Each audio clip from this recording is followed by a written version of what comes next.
Hey everyone, welcome to another deep dive. Today we're looking at how to build healthy relationships. You know, the kind that actually help everyone thrive.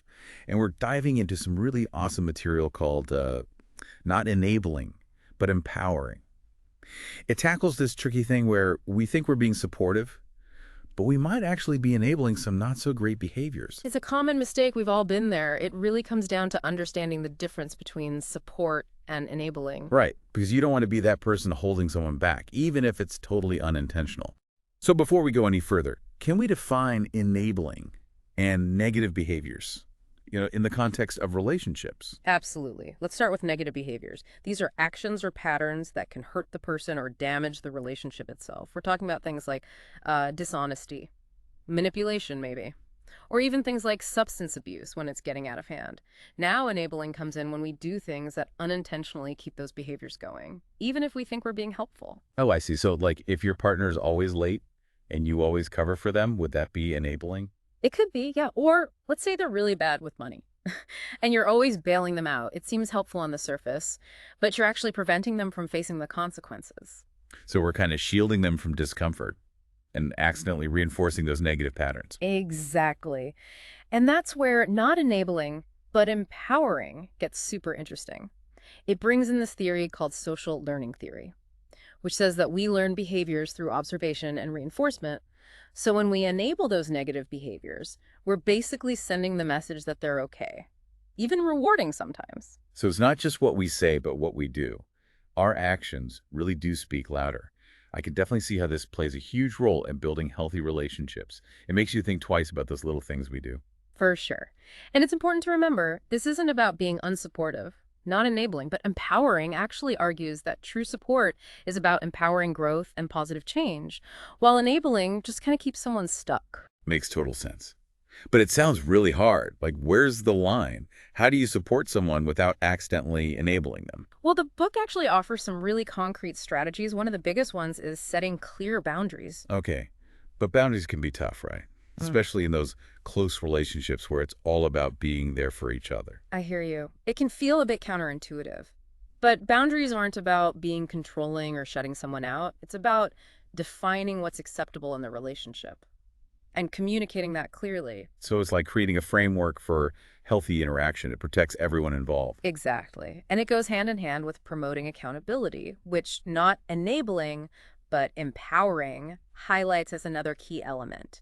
Accountability means letting the other person experience the natural consequences of their actions, even if it's hard to watch. Oh man, that sounds tough. Yeah. Especially when you love someone. You just want to protect them from pain. It is tough, and that's where a lot of people fall into those enabling patterns. But think of it this way. If you're always rescuing someone from their consequences, they never really get the chance to learn and grow. They don't develop the skills they need to thrive. So rescuing them can actually backfire in the long run. Oh, Wow, I'm really starting to see how these subtle dynamics can shape a whole relationship. absolutely. And not enabling, but empowering takes it even further. They connect this to attachment theory. Attachment theory. I've heard of it. But can you give us a quick breakdown? Sure. Basically, attachment theory suggests that our early childhood experiences, with our caregivers, they shape our attachment styles. And how we approach relationships as adults, people with insecure attachment styles, they might be more prone to enabling behaviors because they're afraid of confrontation or being abandoned. So it's like those early experiences create these patterns, Oh, and they can unconsciously influence how we interact with others. exactly.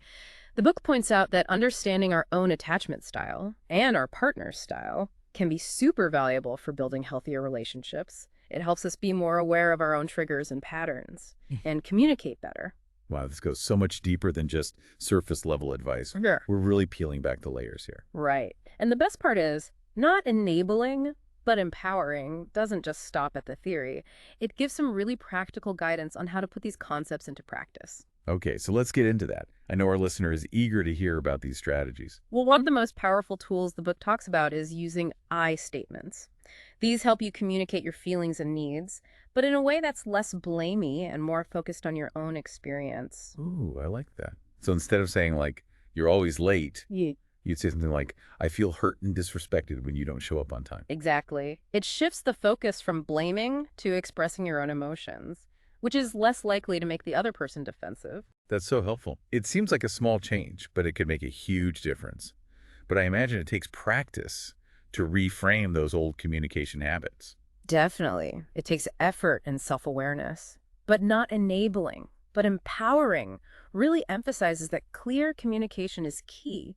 It's how we break free from those enabling patterns and build truly empowering relationships. This is all so insightful. I'm already thinking about some of my own interactions and That's patterns. great to hear. It's all about that self-reflection. We've covered so much already, but there's even more to unpack.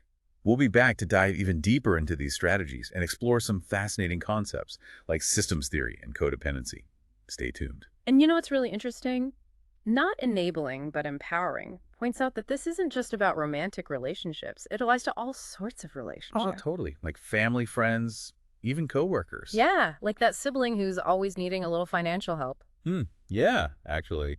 And that brings us to another concept from the book, systems theory. Okay, I've heard that term before, but I'm not totally sure what it means. It basically says that individuals within a system, like a family or even a workplace, are all interconnected. So what one person does affects the whole system. So it's like a ripple effect. Exactly. So enabling someone's financial dependence, for example, might actually be contributing to an imbalance in that whole family system. Wow, I never thought of it that way.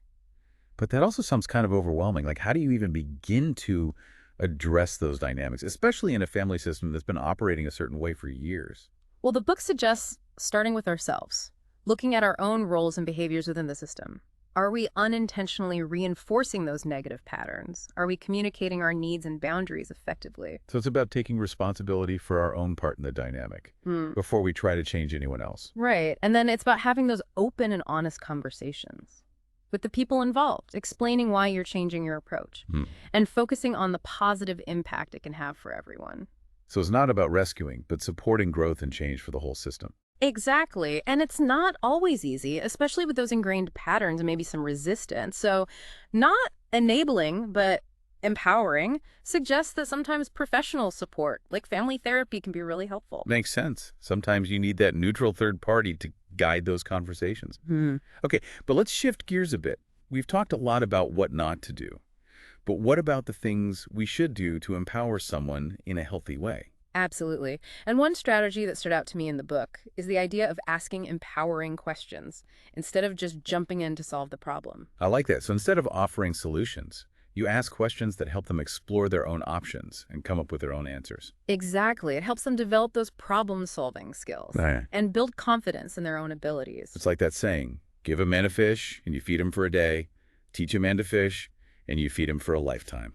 Perfect analogy. And the book is full of practical tips like that. Another one I loved was celebrating achievements, no matter how small. Oh, that's so important, especially when someone is really trying to make changes. It reinforces those positive behaviors and helps build momentum.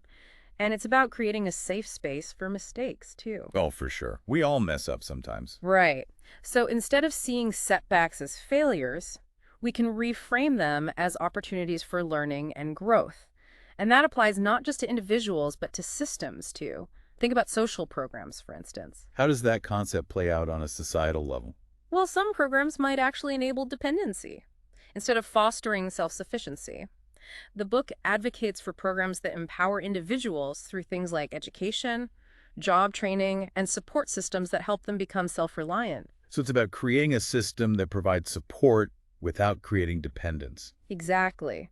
It challenges us to think critically about the impact of our actions, both on an individual level and within the larger systems we're a part of.